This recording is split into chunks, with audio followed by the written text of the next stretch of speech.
My name is Sloane Hart, 29 years old. The list started innocently in early December.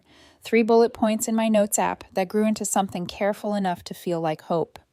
For Mom, a soft green scarf from a tiny online shop, the exact hue of the sweater she wore every Thanksgiving. For Dad, a stainless thermos with a locking lid because the one he used at work always leaked into his briefcase. For Haley's boys, a dinosaur hoodie and a beginner puzzle that lights up when you fit the last piece. For Haley's husband, because pretending is easier when you plan it, knit gloves and a bottle of hot sauce with a flaming skull. Ridiculously spicy, the label promised, the kind of thing he'd brag about and never actually finish. I wrapped everything myself the night before Christmas Eve on my kitchen table like it was an altar. Brown paper, twine instead of ribbon, tiny hand-drawn stars on the tags. I slipped little notes under the yarn, not big speeches, just the small remembering that says, I see you. You have a place. My roommate helped load the bags into my trunk the next morning. You'll be back tomorrow? She asked, leaning in the cold doorway. Probably the 26th, I said, attempting a shrug that hid how much I wanted to get it right this time. I hadn't been home last year, or the year before. This was the year I would show up without drama, without asks, with only the simplest gift, effort. The drive should have taken 2 hours. It took nearly 3.5. Freezing rain started at the state line and stitched the windshield into a smear. I passed 2 cars in the ditch, and a third angled into a fence as if it had been trying to leave the road on purpose. I stopped once for gas and coffee, sat in the car for 5 minutes, and let the heat haze up the glass, then merged back into a world that had decided it wanted to be ice. By the time I turned onto my parents' street, the houses looked like a commercial, wreaths precise enough to have rulers behind them, strings of lights soft on snow that had gathered on the hedges like quiet. For a moment, and this is how dangerous memory is, I imagined walking into my mother's cinnamon, my father's laugh, Haley complaining about the oven but smiling at me anyway. For a moment, the whole thing was a postcard you could step into. I left the bags in the car and walked to the porch with just my purse, planning to bring the gifts in after the hello. I rang the bell and heard the living room before I saw it. The TV too loud, the quick detonation of laughter, the smooth, jittery sound of wrapping paper pretending to be excitement. I was already smiling when the door opened. Haley. The door stopped halfway, like the house itself had changed its mind. Haley stared at me the way you look when a salesperson knocks at dinner. We're kind of doing immediate family only, she said. It took a second to understand the grammar, how those words could insist I was not the we, that family had become a club with a list I didn't write. I looked past her because I'm still myself. Mom sat on the couch with one of the mugs I'd sent her last year. Dad held a plate and said something to someone on the TV. No one turned toward the door. No one said, "Who is it?" No one noticed I existed in the space their heat was making. "What are you talking about?" I said. My voice didn't sound like mine. Not yet angry, not yet anything, just stunned. She repeated it, softer, like she was trying not to embarrass me. Not angry, not kind. Immediate family. Behind her, the laugh track did the job my father used to. I nodded like an extra in someone else's scene. I turned around and walked back down the steps carefully, because the freezing rain was making everything slick.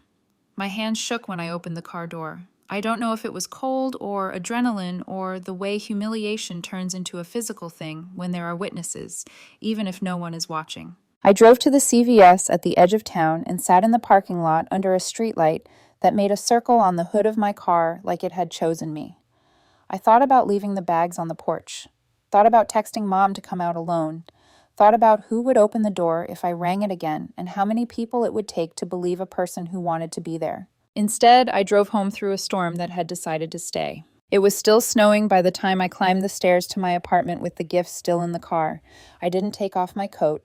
I set my purse on the counter and opened my laptop like I was clocking in for a job I finally knew how to do. No announcements, no messages, just method. Prime, leave household, remove payment. Netflix, sign out all devices, change password. Disney Plus, remove profiles. Spotify. Family, family revised. Costco, cancel additional cards. Wi-Fi account. Haley used at her office, remove authorized user. Grocery delivery discount, unshare. Shared photo archive where I paid to keep everyone's high-res memories safe. Permissions revoked. Calendar with birthdays and dentist appointments and soccer tournaments. Leave group. Password manager. Rotate. Lock. Rotate again. Each click was small and quiet and unforgiving. Each one was a door closing on a room no one had paid rent in. By the time I washed my face and wrapped a blanket around my shoulders and sat down on the floor next to the tiny fake tree I never plug in, it was nearly midnight. The apartment was cold because I hadn't turned on the heat. I liked it that way. It felt appropriate, the kind of cold that keeps you clear. I slept badly, the kind of sleep where your brain keeps trying to wake you up because it thinks there's a test in the morning. At dawn, my phone started vibrating with the performance of concern. Haley, where did you go? Mom, are you okay? Are you still coming? Dad, Facebook sticker of a grumpy cat holding a sign. Holidays, am I right? The family chat lit up like a tree plugged into the wrong outlet. They had no idea. They thought I was sulking, being sensitive, taking things personally the way women are accused of when they dare to have a pulse. They didn't know I had already begun something they couldn't walk back with a casserole and a story about miscommunication. I made coffee and watched the snowfall. The bags of gifts were still by the kitchen table under a throw blanket. Like evidence of a crime, I wasn't sure how to report. I told myself I'd decide what to do with them after the second cup. By 10, my phone had rung 7 times. 2 voicemails from Mom, 1 breathless, 1 patient, 1 from Dad pretending to be light. I didn't listen. I let the quiet teach me something. Around noon, I did listen, not to fix anything, to know where the next line would be drawn. Mom's voice cracked in the middle of her apology, like a bridge does when someone jumps on it to test the engineering. She said she didn't want the day to end like this. She said they were coming over. At 1:07 p.m., someone knocked. I looked through the peephole and let myself stand there for a full second, just looking. My parents. No Haley. Mom held a grocery bag with something in foil. Dad clutched a grocery store poinsettia, already wilting at the edges. He had a frozen pie tucked under his elbow like a document. We just wanted to see you, Mom said when I opened the door. Spend the day together, even if it's like this. I let them in. They stepped into my apartment like it belonged to a stranger they wanted to make a good impression on, eyes scanning the photos on the wall, the small plant that refuses to die, the tiny tree in the corner that I still didn't plug in. They sat at the edge of the couch. Mom started with the soft lies. Haley didn't tell us. We didn't know. You know we would have... And then stopped because we both knew the end of that sentence. Dad turned on the TV and muted it, the picture moving without sound like an old habit learning how to behave. I didn't respond. I just waited to see how far they were willing to go. At some point, Mom asked if she could put the casserole in the oven. I nodded. Dad cracked a joke about the neighbor who snores in the elevator. We pretended together for 20 minutes in a way that felt like everyone was trying not to spill something. When the timer beeped, I stood and walked to the kitchen. I pulled the bags of gifts from under the blanket and placed them in front of them, one by one. I didn't say anything. They opened them carefully, like the gifts themselves might break whatever this was. Mom's hand shook when she unfolded the green scarf. Dad ran his thumb over the thermos lid like he'd never seen a mechanism before. They read the small notes, and for a minute, the air in the room changed shape. You didn't have to do this, Mom said, which in our family is how you say thank you without admitting you didn't deserve it. We ate the casserole with small bites and watched a muted movie and floated through a day that couldn't decide if it was a holiday or a hostage situation. As the afternoon dimmed, Mom made cocoa, and Dad seemed to remember how to sit on a couch like it was home. I almost believed we could be the version of us I'd written when I was 13. Then came the shift so smooth it would have gone invisible if I hadn't spent the morning changing passwords. So, Dad said casually, as if he were asking about weather, Haley told us some stuff isn't working. The Netflix, the Amazon. Is that just a glitch? I didn't flinch. No, I said. It's not a glitch. They paused, recalibrating. Then came the catalog. How hard this year has been.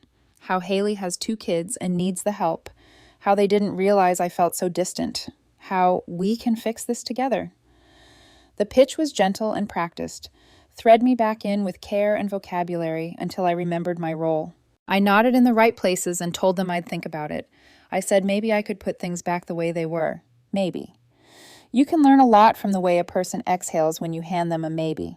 By 10, Mom asked if she could sleep in the spare room. Dad asked for a blanket for the couch, as if ritual could bless this into meaning. I went into my room and shut the door and let myself believe for exactly 2 minutes that I had done something right, that this is how love works. You make yourself smaller until it fits. I should have known better. December 26th hadn't arrived yet. I woke to the sound of my kettle knocking against itself, the heating element stuttering like it wasn't sure it wanted to be useful. Christmas morning was a gray sheet pulled across the window, quiet enough that I could hear a neighbor's laugh drift up the stairwell and then cut off, like somebody remembered to be polite to the walls. The gifts sat where I'd left them, half hidden under a throw blanket, like a party that refused to admit it was over. I didn't turn on the heat. I wrapped the blanket tighter, sipped coffee that went lukewarm too fast, and let the silence move through the apartment the way a tide does when it's deciding if it wants to take something with it. My phone trembled on the counter at respectable intervals. Mom's number, Dad's, Haley's, repeating like a carousel I wasn't buying a ticket for. I let each call roll into the same pile of nothing. At 1:07 p.m., a knock at the door, 3 measured taps, the way Dad always did it, like he expected you to meet him halfway. I checked the peephole and, for a second, just watched them stand in the hallway like actors waiting for a cue. No Haley. Mom's hair frizzing at the edges. Dad's lips pressed into a line that meant he'd rehearsed something and misplaced the script. I opened the door. We looked at each other like people at a crosswalk. "We just wanted to see you," Mom said, soft and careful. She lifted the bag in her hands a little, as if weight could prove intent. "Spend the day together, even if it's like this." "Like what?" I asked, and immediately hated how it sounded. Smaller than I felt, older than I wanted. Dad held up the poinsettia and a frozen pie like admission fees.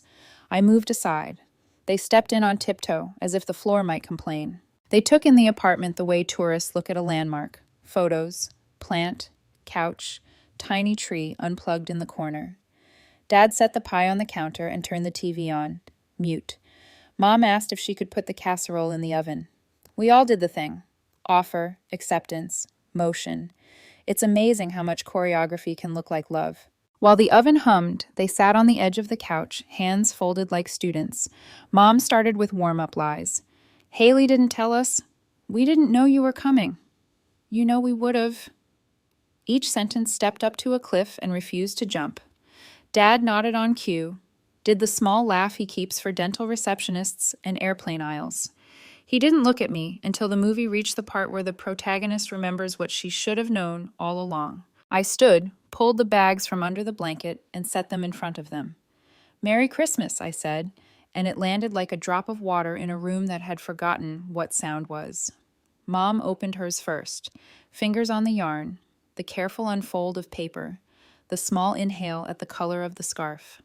Dad turned the thermos in his hands, thumb finding the locking mechanism like a puzzle. They read the notes. Mom's eyes went wet and glossy the way ice does before it becomes dangerous. "You didn't have to do this," she said, which is how we say thank you without indicting ourselves. We ate casserole with the TV mouthing snow and fake miracles. Dad told a story about a neighbor who snores on the elevator.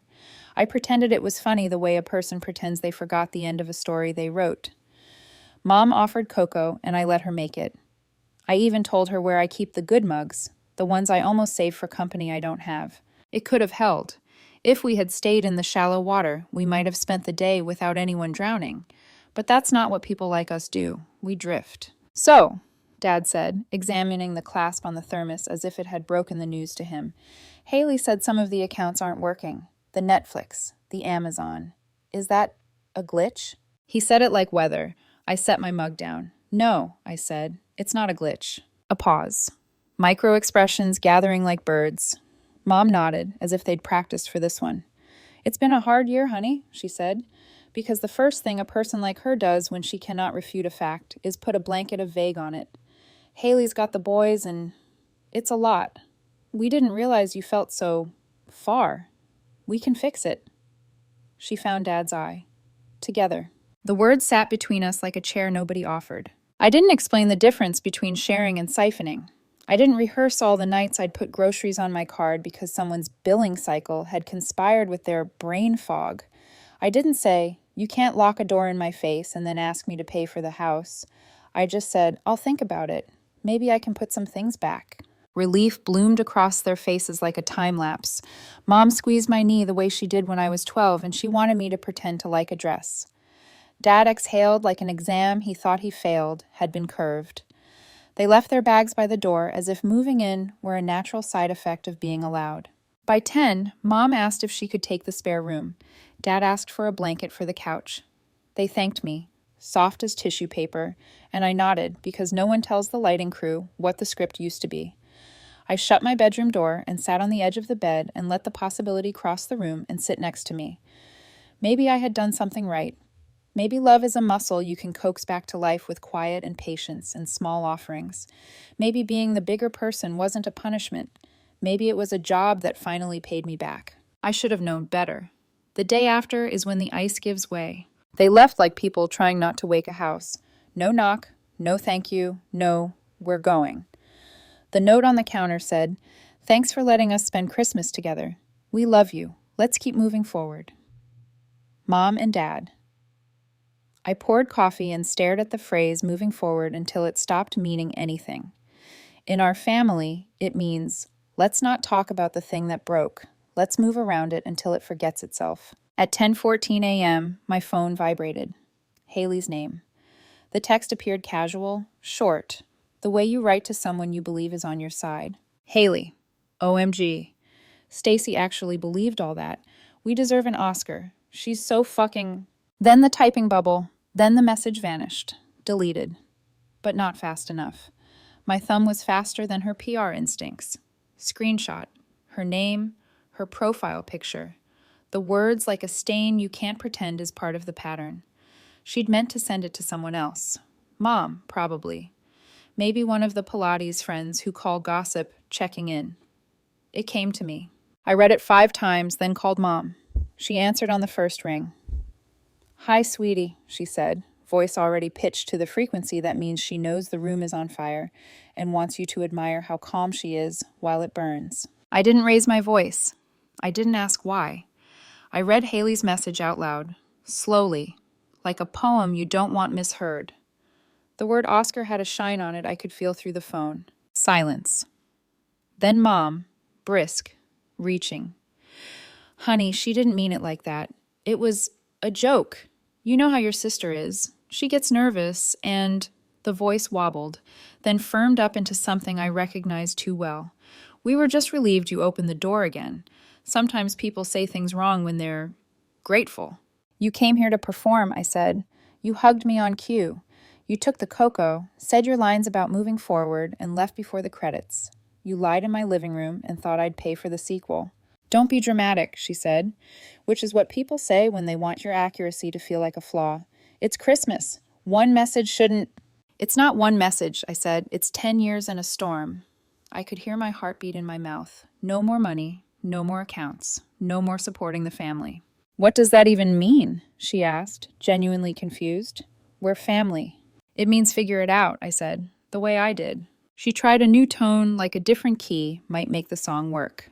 "Let's come back. We'll talk in person. I'll bring the cookies you like." I hung up. Blocked her. Blocked Haley next.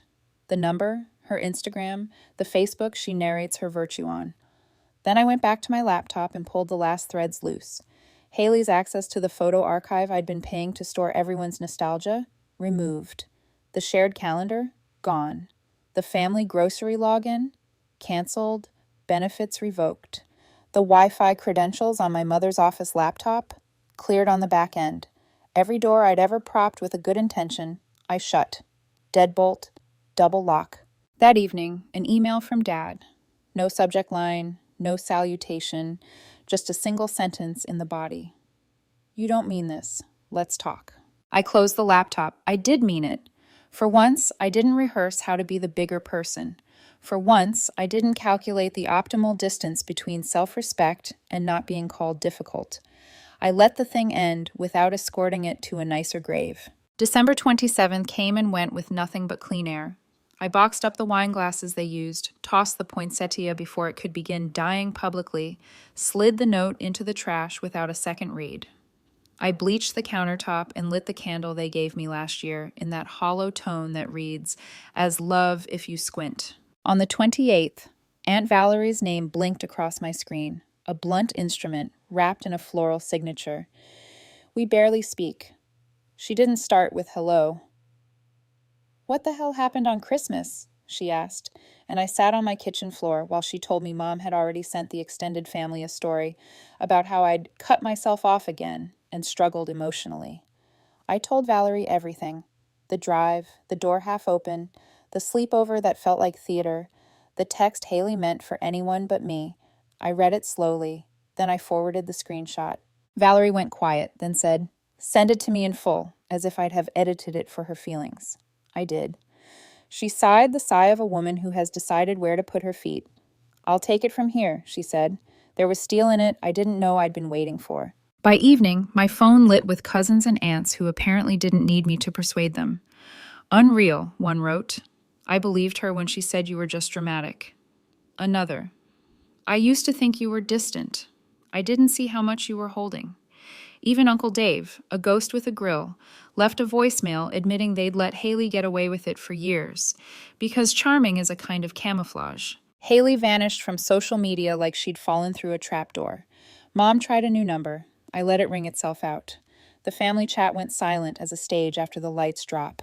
New Year's Eve, I made pasta and roasted vegetables, poured a glass of wine, and let the quiet stand on its own feet. I didn't feel triumphant. I felt like a room after a window has been opened, air moving the way it wants to, not the way it's told. At midnight, a neighbor cheered down the hall, distant as good news you're happy for, but don't need. I stood by the window and watched snow stipple the streetlights and thought, this is what love for yourself sounds like. It sounds like a door locking that you locked on purpose. The last days of December passed in a strange, quiet rhythm, like the silence that follows an argument in a movie, right before the score swells. Only, there was no score here. Just my phone vibrating itself off the counter with new numbers I didn't recognize and messages that started the same way. "I heard something about Christmas. Are you okay?" It didn't take long to find the source. Aunt Valerie called again on the 29th. "Your mother's been doing damage control," she said. No preamble. Group text to the extended family. "She says you had another emotional episode, that they tried to include you, but you isolated yourself again." I let her talk, every sentence dulling me further. It wasn't even the lie that hurt. It was the familiarity, the way she'd built a narrative so quickly, like she already had the template saved. Valerie hesitated before adding, "I told her I wanted to hear your version." She went quiet after that. "She sent everyone her version first," I said. "That's what matters." "Send me the screenshot," she said simply. So I did. Haley's exact words, unedited, timestamp and all. The phrase "we deserve an Oscar" gleaming in the middle like a medal she hadn't earned. Valerie didn't respond for a while. When she did, it wasn't with sympathy. It was something sharper. "Thank you for forwarding. I'll handle this." I didn't ask how. By that afternoon, the ripple had already started. Cousin Tyler texted first. "Just saw what Haley said. Unreal." Then Aunt Lynn. "I'm honestly disgusted. I believed her when she said you were overreacting." Uncle Dave, the relative equivalent of a sitcom background character, left a voicemail. "Kiddo, I don't know what to say except, I'm sorry we didn't see it sooner. We thought you were just private." He paused, then sighed. "Guess you had a reason."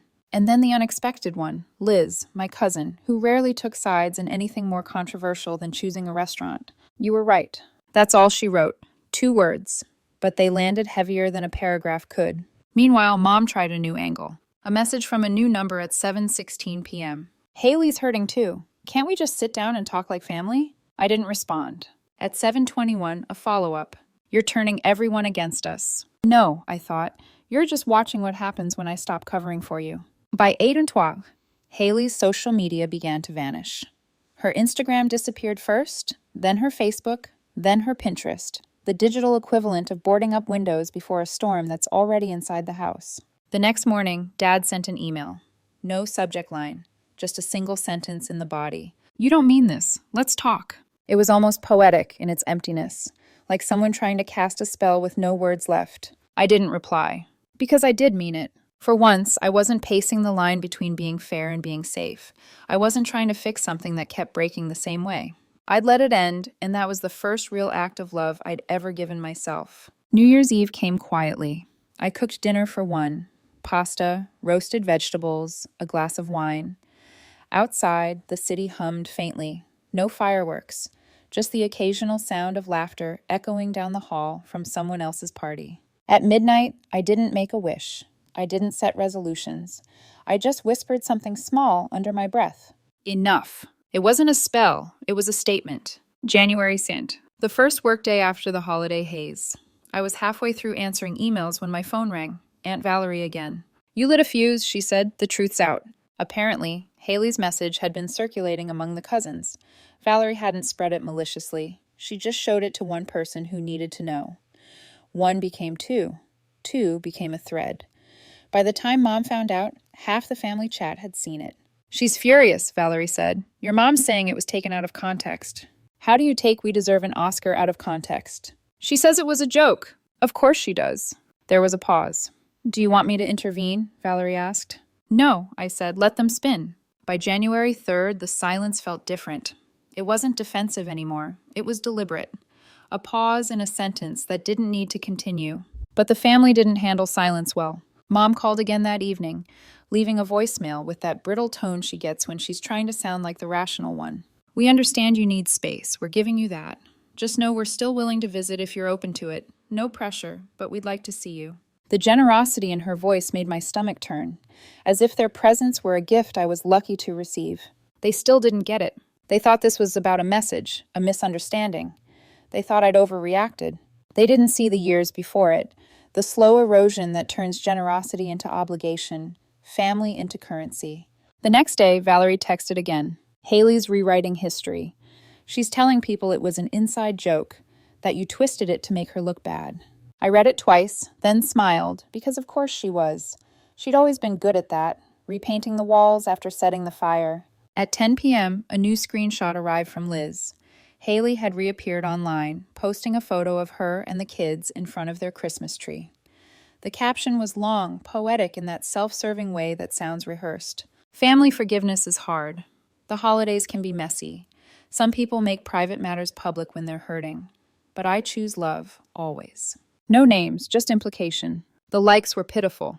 A few stragglers from her old crowd, a handful of pity hearts. The rest? Silent. I didn't comment. I didn't message anyone. I just opened the old family group chat, the one I'd muted weeks ago, and stared at it for a while. Dozens of unread messages stretching back years. Reminders, links, jokes, logistics, the everyday scaffolding of people who think connection is maintenance. Then I deleted it. Not archived, not muted, gone. That night, I opened my laptop again and went through every shared space left. The family photo drive, left group. Grocery delivery app, unsubscribed. Amazon household, removed my credit card. Calendar reminders, cleared birthdays. Password manager, new logins. Click by click, I erased their fingerprints from my digital life until there was nothing left but my own. On January 5th, my birthday arrived. No text, no call, no half-hearted Facebook tag from Mom. Not even the last-minute emoji Dad usually sent. And the strangest thing happened. I waited. Not out of hope, out of habit, like checking for a bruise you already know is gone. By the end of the day, the waiting dissolved into something lighter.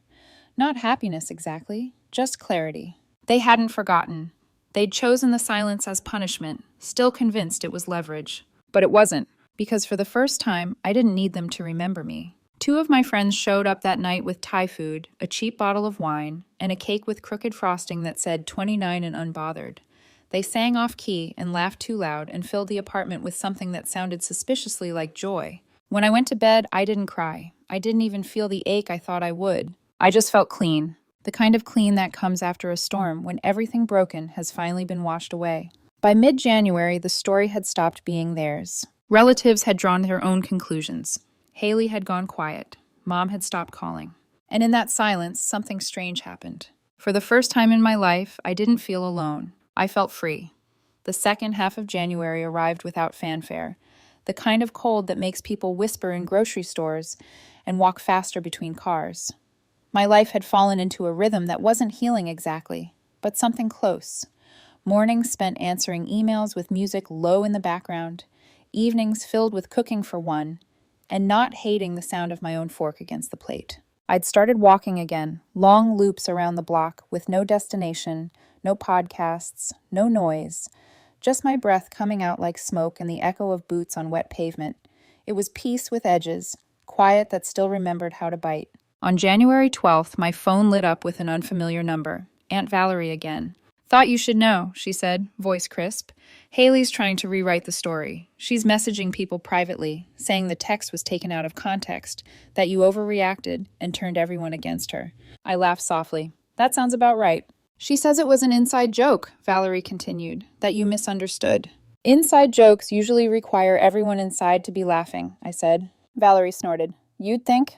Then, gentler, "Don't engage. She's spiraling. Let her do it in peace." I thanked her and hung up. But she wasn't wrong. Haley was spinning. 2 hours later, Liz sent me a screenshot.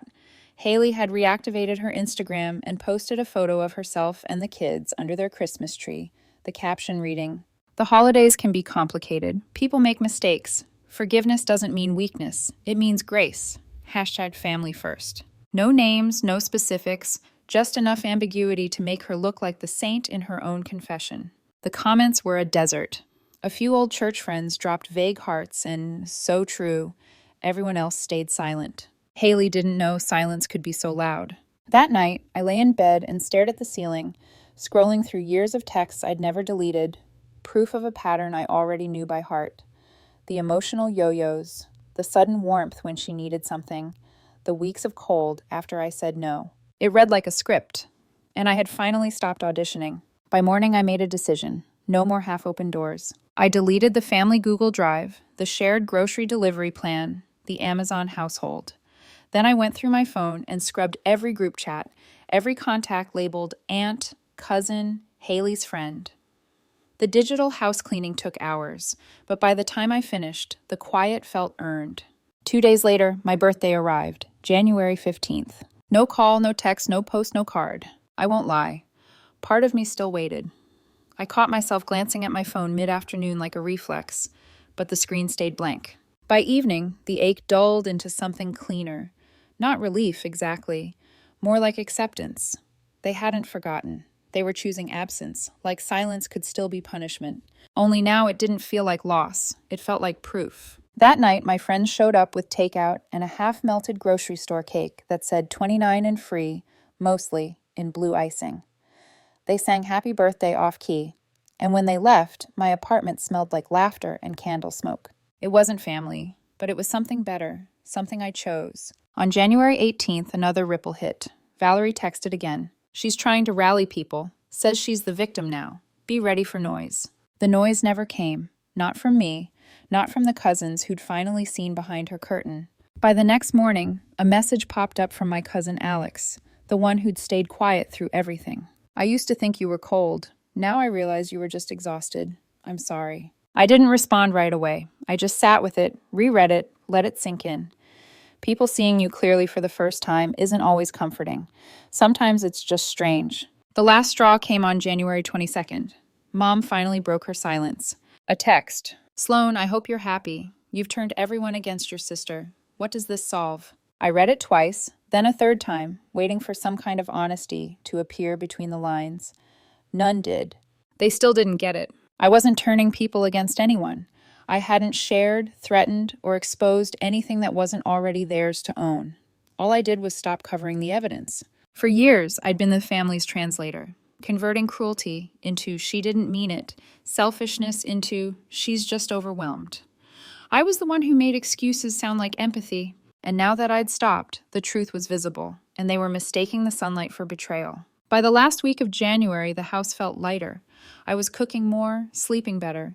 Even work felt easier. Fewer mistakes, fewer distractions. The quiet was no longer sharp. It had settled into something gentle. On Saturday, Liz invited me for coffee.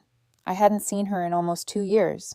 We met at a small cafe near the river, the kind of place that smelled like rain and old paperbacks. She brought me a latte, and after a long pause said, "I've been waiting for someone to call it out."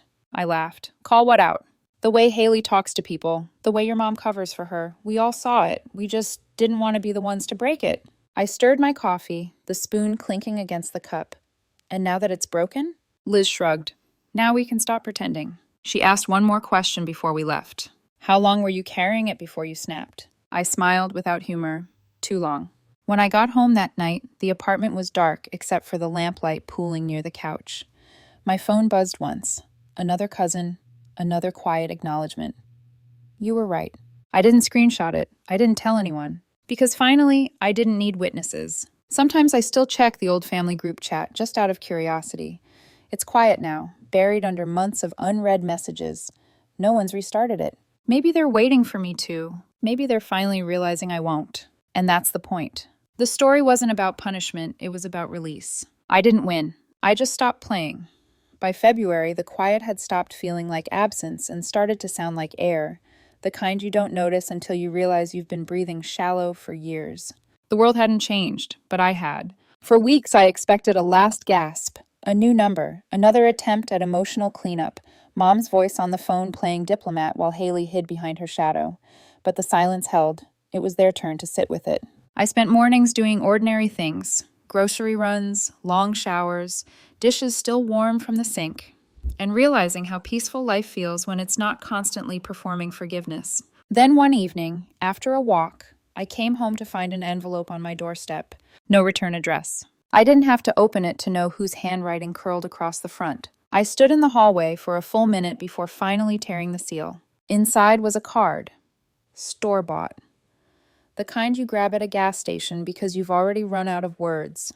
It said, "Family isn't about perfection. It's about showing up. We still love you, even if you can't see that yet." No signature, just Mom and Dad. I slid it back into the envelope, walked it to the trash, and let it fall in without ceremony. Love that requires blindness isn't love, it's maintenance. The rest of the month unfolded quietly. Work, laundry, light. And yet every now and then, reminders appeared in small, surprising ways, echoes of a past that hadn't quite learned it was over. A Facebook memory popped up. Christmas 2017, me and Haley on the porch, both laughing at something I don't remember. I stared at the photo for a long time before deleting it. It didn't hurt. It just didn't belong anymore. That night, I sat by my window with a glass of wine and tried to imagine what Mom and Haley's house sounded like now. Maybe they avoided saying my name altogether. Maybe it had turned into a pronoun. She, her, you know who. It didn't matter. By early March, family updates came indirectly, the way gossip always does, passed through relatives who still wanted to pretend neutrality was kindness. Valerie mentioned in passing that Mom had started seeing a therapist. "She says it's about empty nest stuff," she said with a smile I didn't return. "But I think she's finally realizing how much she's been covering." "And Haley?" "She's quieter now," Valerie said. "Stopped posting. Keeps to herself." Good. People like Haley thrive on audience. Take that away, and they run out of air. In late March, I ran into Liz again. We met for coffee at the same Riverside cafe. She looked lighter, too, like someone who'd stopped tiptoeing through her own family group chats. Over cappuccinos, she told me Haley had been reaching out to her, too. Small, probing texts, testing the waters. "I didn't reply," Liz said. "I think that's what finally gets to her. Not anger, indifference." We sat in comfortable silence for a while, watching snow melt into the river, the water catching bits of light like broken glass. Before we left, Liz said, "You know, I don't think you lost a family. I think you just stopped mistaking them for one." It made me laugh softly because it was true. April arrived, and with it, spring. The thaw, the uncoiling, the smell of soil instead of smoke. I planted something small on my balcony that week. Just basil and lavender, the kind of plants you have to water but not beg. Every morning I checked them before work, brushing my fingers along the leaves to release the scent. It became its own quiet ritual. There's something satisfying about tending to something that never asks you to apologize for pruning it. By summer, I could talk about it without shaking. Friends would ask, "Do you ever miss them?" And I'd answer honestly, I miss the version of them I kept hoping existed. Because that was the truth. The people I loved had been partly imagined, an echo I'd built to survive the real thing. Now I didn't need the echo. I could live with the quiet instead. On my 30th birthday, I woke up early. No calls, no texts, no family noise. And for the first time, it didn't sting. I baked myself a small cake, badly frosted, uneven on one side, but mine. 2 friends came over. We ate on the balcony, sunlight hitting the edges of our plates. At one point, one of them said, "You look different, peaceful." "I think I am," I said. "It's weird." She smiled. Peace usually is. Later that evening, when the apartment was quiet again, I found myself scrolling through old voicemails. Mom's, Dad's, even Haley's from years ago. Reminders of a time when my phone was full of noise that sounded like love. One by one, I deleted them. Not out of anger, out of completion. Some stories don't need closure. They just need to stop being told. That night, I stood by the window, city lights flickering against the dark, and realized something simple but seismic. The story wasn't about them at all. It was about me learning that peace doesn't always come with reconciliation. Sometimes peace is just distance, quiet, deliberate, and earned. I didn't win. I didn't forgive. I didn't forget. I just stopped playing a part in someone else's version of family. And that finally was enough. When I turned off the light, I caught my reflection in the window. Tired, older, softer. Free. Not fixed, not perfect. Just free.